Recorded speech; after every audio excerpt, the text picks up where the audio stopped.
नमस्कार बच्चों, आज के इस क्लास में हम लोग परिवहन चैप्टर जो जीव विज्ञान के अंतर्गत तीसरा चैप्टर है, इसका पहला पार्ट यानी पहला क्लास पढ़ेंगे।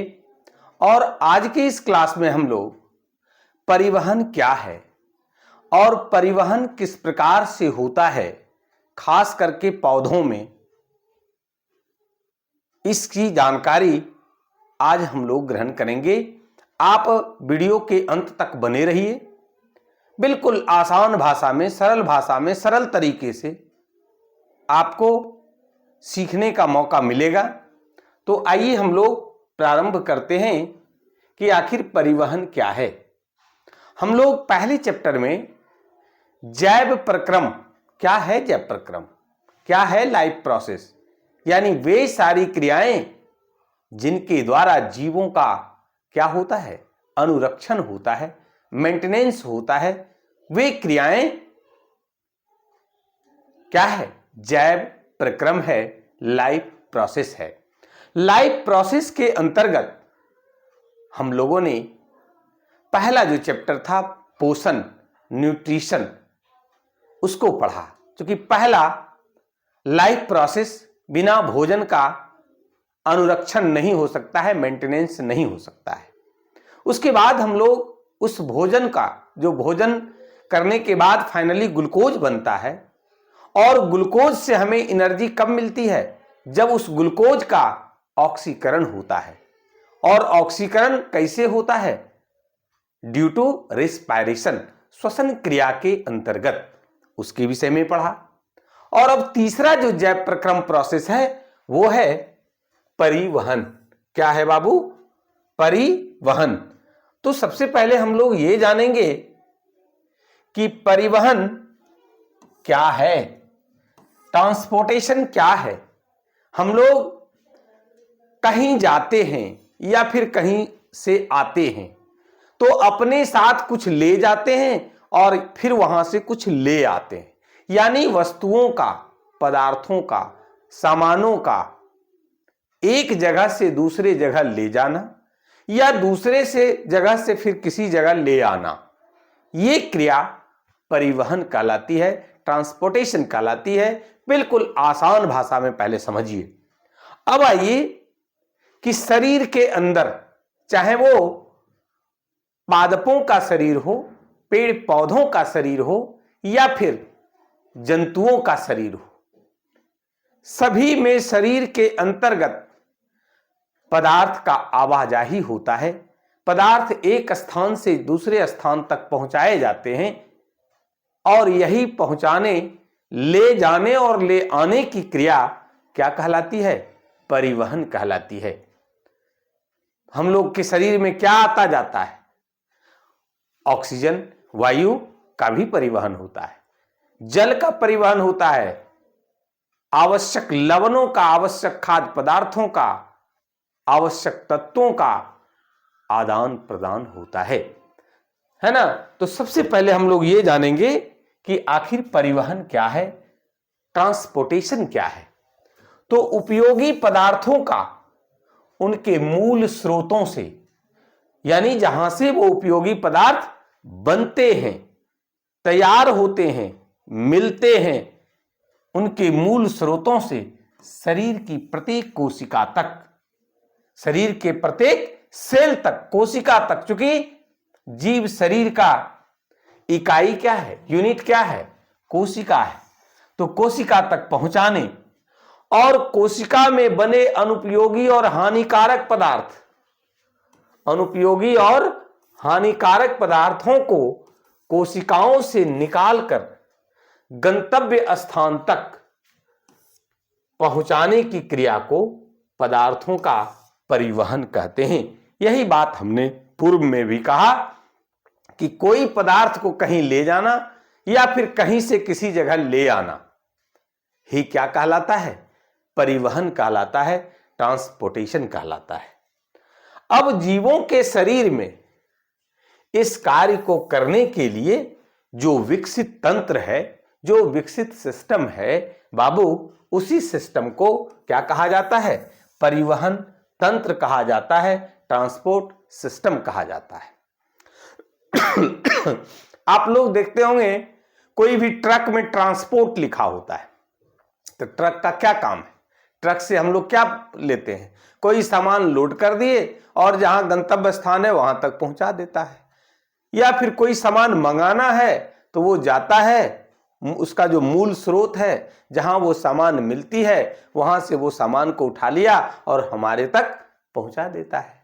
ठीक उसी प्रकार से जीवों के शरीर में भी एक सिस्टम विकसित किया गया है प्रकृति के द्वारा, और जो विकसित तंत्र है इसके लिए जो सिस्टम है उस सिस्टम को परिवहन तंत्र या ट्रांसपोर्ट सिस्टम कहते हैं, है ना।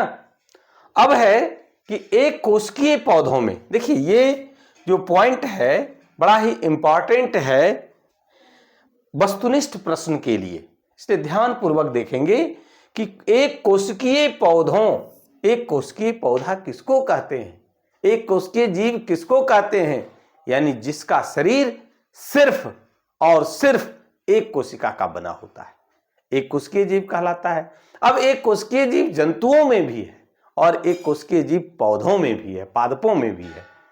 तो एक कोशिकीय पौधों जैसे क्लेमाइडोमोनास, युगलीना, सरल बहुकोशिकीय शैवालों में जिसका शरीर एक से अधिक कोशिका का बना होता है, ऐसे पौधों में पदार्थों का जो परिवहन होता है वो विसरण की क्रिया के द्वारा होता है। आपसे ऑब्जेक्टिव पूछा जाएगा कि एक कोशिकीय पौधों में जैसे क्लेमाइडोमोनास, युगलीना, इसके अलावे सरल बहुकोशिकीय शैवालों में जो पदार्थों का परिवहन होता है, ट्रांसपोर्टेशन ऑफ मटेरियल्स होता है, पदार्थों का जो ले जाना फिर वहां से वापस ले आना, ये जो क्रिया होती है कौन सी क्रिया के माध्यम से होती है? तो विसरण द्वारा होती है। कारण एक कोशिकीय जीव या सरल बहुकोशिकीय शैवालों में कोई इसके लिए विशेष सिस्टम नहीं है, तंत्र नहीं है, परिवहन तंत्र नहीं है, इसलिए वहां कैसे होता है बाबू? विसरण की क्रिया के द्वारा क्या होता है? विसरण की क्रिया के द्वारा पदार्थों का परिवहन होता है। आगे बढ़ते हैं। अब इसके बाद है हम लोग सरल बहुकोशिकीय जीव, शैवाल और एक कोशिकीय पौधों में तो देखा कि किस क्रिया के द्वारा परिवहन होता है पदार्थों का, तो हम लोगों ने क्या सीखा कि विसरण की क्रिया के द्वारा पदार्थों का परिवहन होता है ना बाबू। अब देखिए कि जटिल बहुकोशिकीय पौधों में, आज का जो क्लास है हम लोग पदार्थों का परिवहन पढ़ रहे हैं पादपों में, पेड़ पौधों में, इसके बाद फिर हम लोग पढ़ेंगे जंतुओं में किस प्रकार से होता है, मानव में किस प्रकार से होता है। तो जटिल बहुकोशिकीय पौधों में पदार्थों का परिवहन जाइलम तथा फ्लोएम द्वारा होता है। अब जाइलम तथा फ्लोएम क्या है? ये एक संवहन बंडल है, वस्कुलर बंडल है ना, जिसके माध्यम से पेड़ पौधों में क्या होता है? पदार्थों का परिवहन की क्रिया होती है ना। अब बारी बारी से हम लोग देखेंगे। ये पहला वस्कुलर बंडल है, प्रथम संवहन बंडल है या संवहन उत्तक है, और फ्लोएम दूसरा है संवहन मंडल है। जाइलम क्या है, फ्लोएम क्या है, इसको पहले आसान भाषा में जानिए कि घर में पाइप वायरिंग कराते हैं, मोटर से जो पानी निकलता है उसको कहां पहुंचा देते हैं? टंकी में, जो छत पर होता है। तो जमीन से जल एक पाइप से पहुंचा दिया जाता है, कहां? टंकी में। तो वो काम जाइलम का है। जाइलम क्या करता है कि जड़ में मूलरोम होता है, उस पर भी बात करेंगे, फिगर के साथ अभी आपको बताएंगे। और उस मूलरोम से जड़ के मूलरोम से मिट्टी के कण के बीच जो जल और खनिज लवण, खनिज पदार्थ, घुलित खनिज पदार्थ जो मौजूद होता है उसको क्या करता है, अवशोषित करता है और अवशोषित करके पत्तियों तक पहुंचाने का काम करता है। कौन? जाइलम।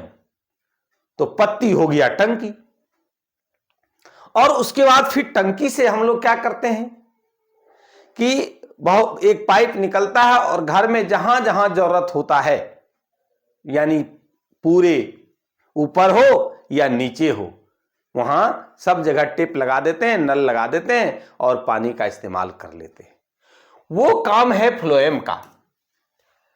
पत्ती टंकी है, पत्ती में फिर भोजन बनता है, प्रकाश संश्लेषण की क्रिया होती है और उससे जो भोजन बनता है फिर फ्लोएम क्या करता है, शरीर के सभी भागों में, ऊपर हो या नीचे, हर जगह ये जो भोज्य पदार्थ बनता है उसको पहुंचाने का काम करता है। यही है संवहन मंडल, यही है भस्कुलर बंडल, यही है संवहन उत्तक, है ना।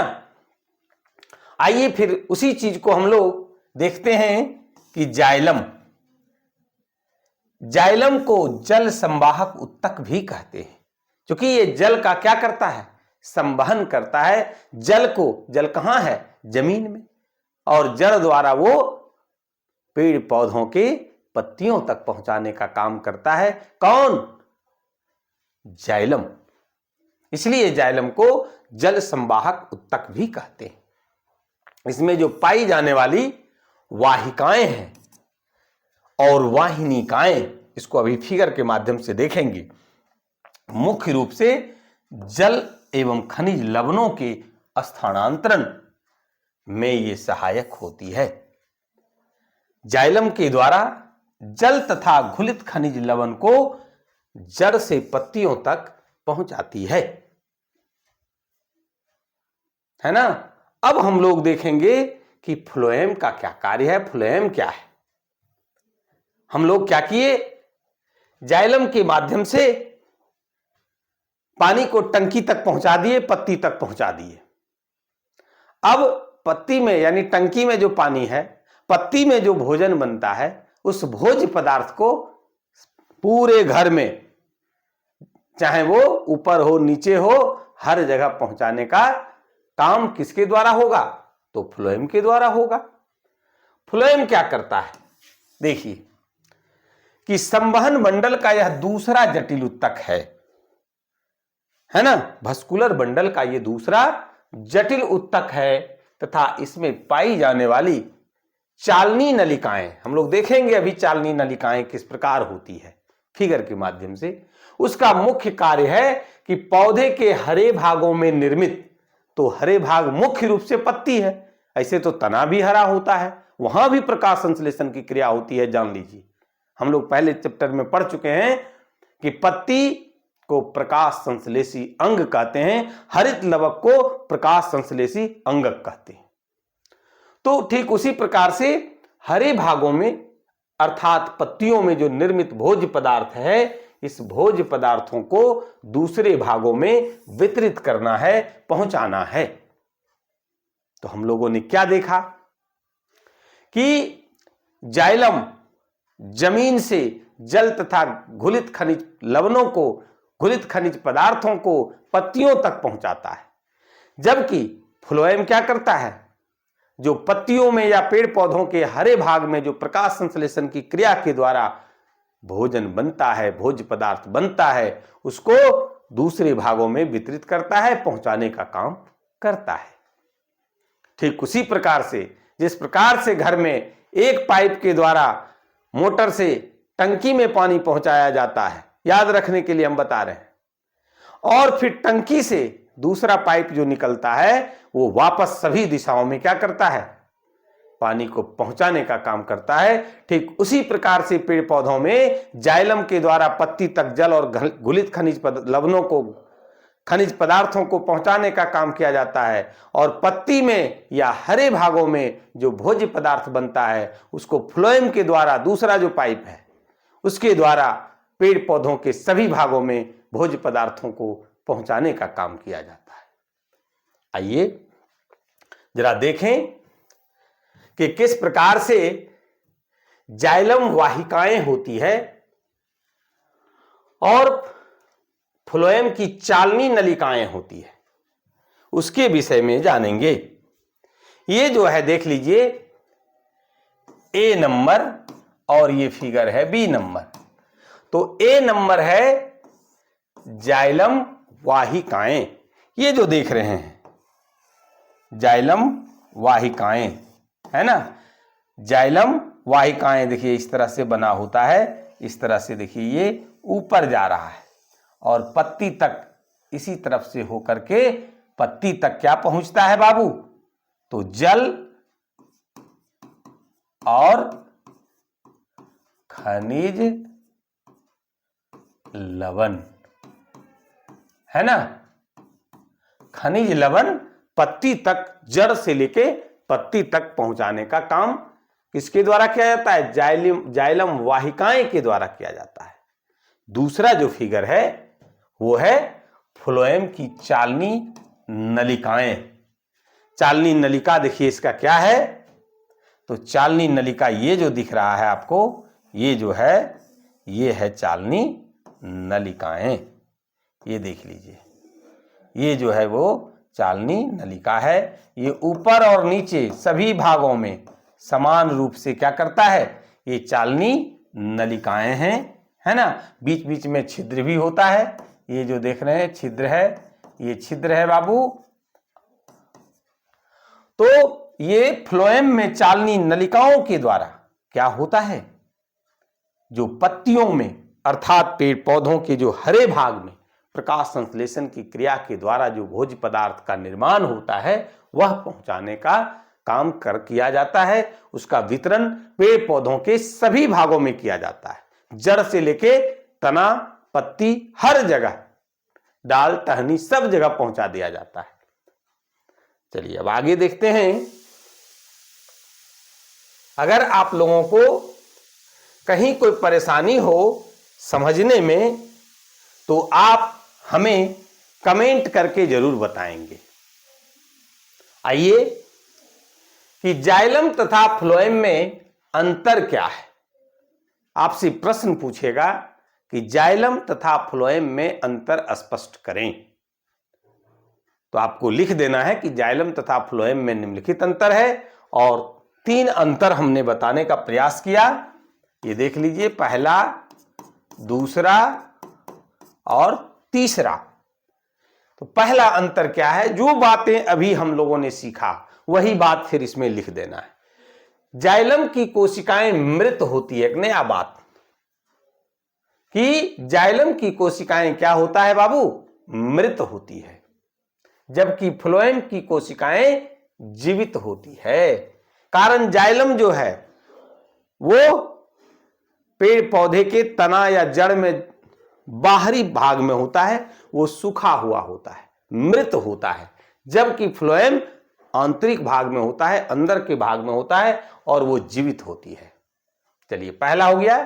दूसरा पॉइंट देखते हैं कि जाइलम जल एवं घुलित खनिज का स्थानांतरण करता है। जाइलम जल एवं घुलित खनिज का स्थानांतरण करता है, जबकि फ्लोएम खाद्य पदार्थों का स्थानांतरण करता है। क्लियर है, यही बात अभी हम लोग सीख रहे थे। तीसरा कि जाइलम में जल एवं घुलित खनिज लवणों का बहाव ऊपर की ओर होता है। कारण जल और घुलित खनिज लवण कहां होता है, तो जमीन में, मिट्टी के कण में के बीच में होता है, तो निश्चित रूप से वहां से क्या होगा, ऊपर की ओर होगा।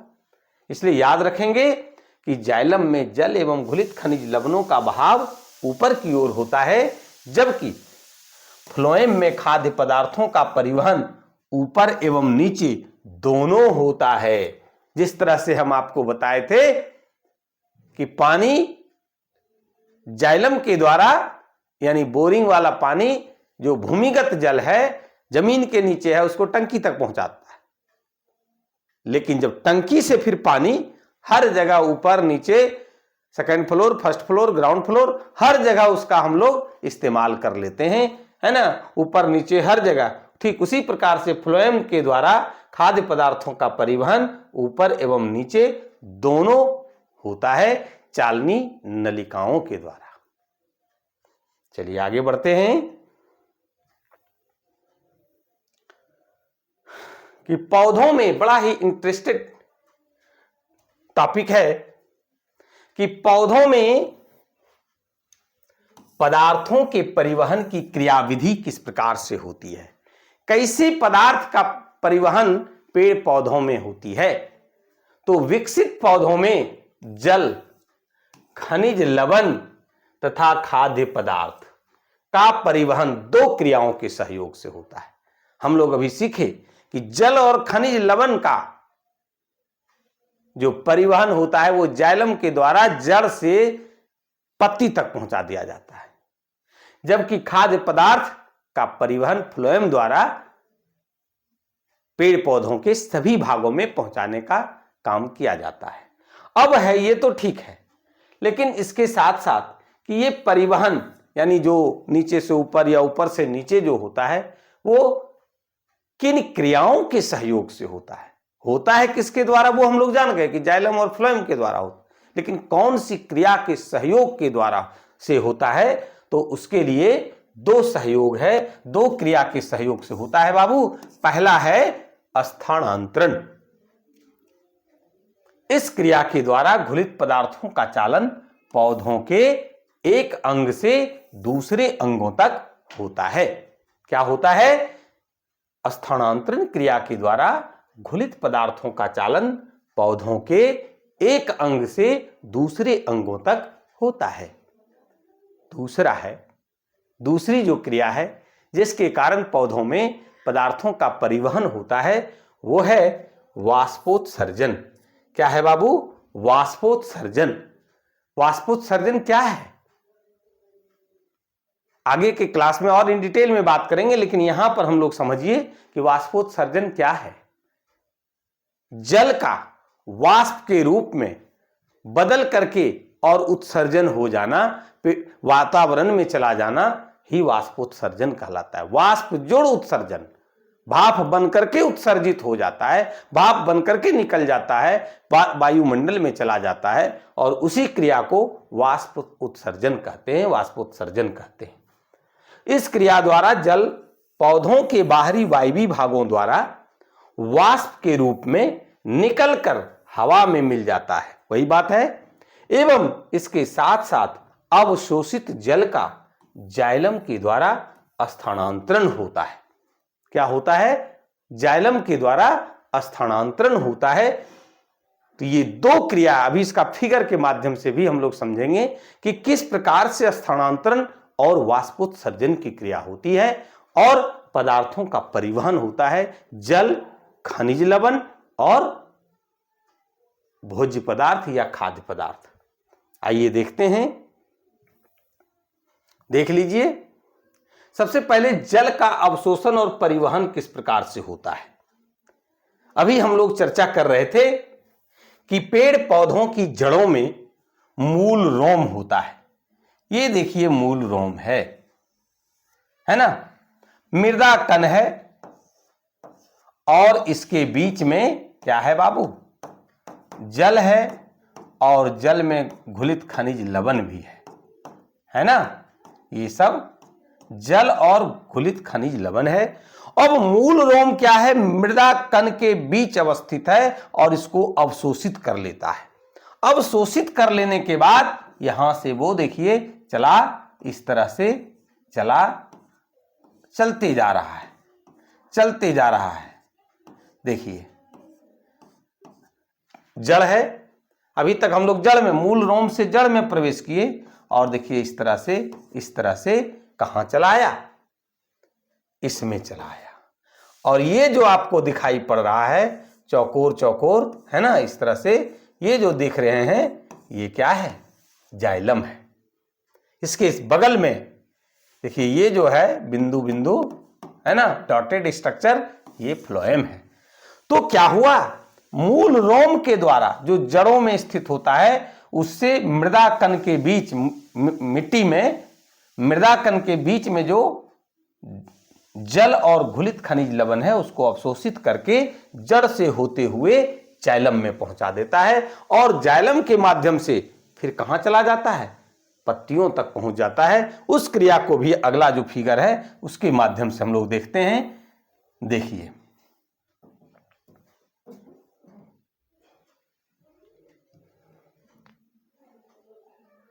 देखिए यहां पर अभी हम लोग क्या देख रहे थे कि देखिए ये मूल रोम है, ये मूल रोम है ना, और इसके चारों तरफ क्या है, मृदा कण है, मिट्टी का कण है और इसी में जल भी है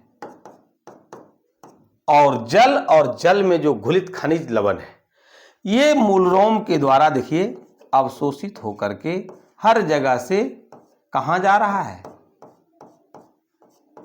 चला आया कहां आ गया, ये आ गया जाइलम में यानी तना में।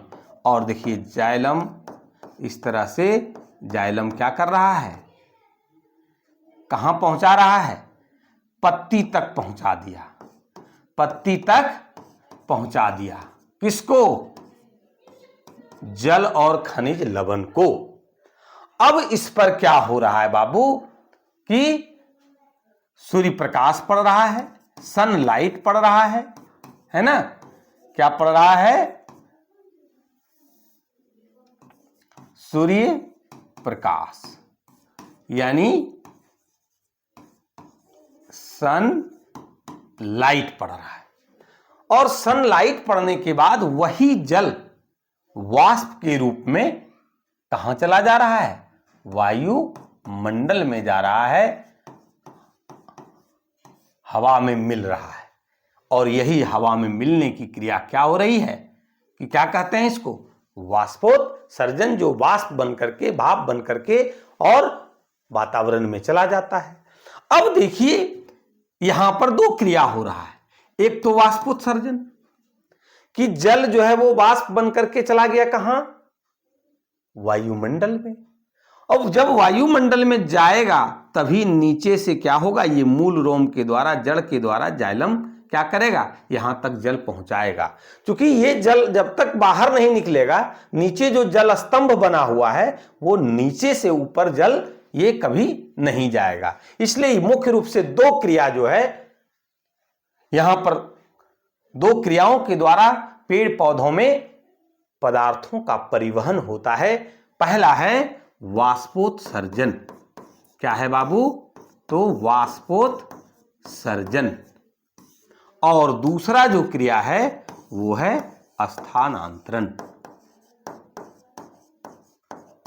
अब यहां पर समझिए कि जब ये वाष्पोत्सर्जन की क्रिया हो रही है, भाप बन करके जब जल निकलते जा रहा है, वायु में जा रहा है, तभी नीचे से ये स्थानांतरण भी इस तरह से यहां से शुरू हुआ। तो ये स्थानांतरण यहां तक हो रहा है। अगर ये यहां वाष्पोत्सर्जन की क्रिया नहीं होगी तो नीचे से भी जल और खनिज लवण स्थानांतरित नहीं होगा, अर्थात पदार्थों का परिवहन नहीं होगा।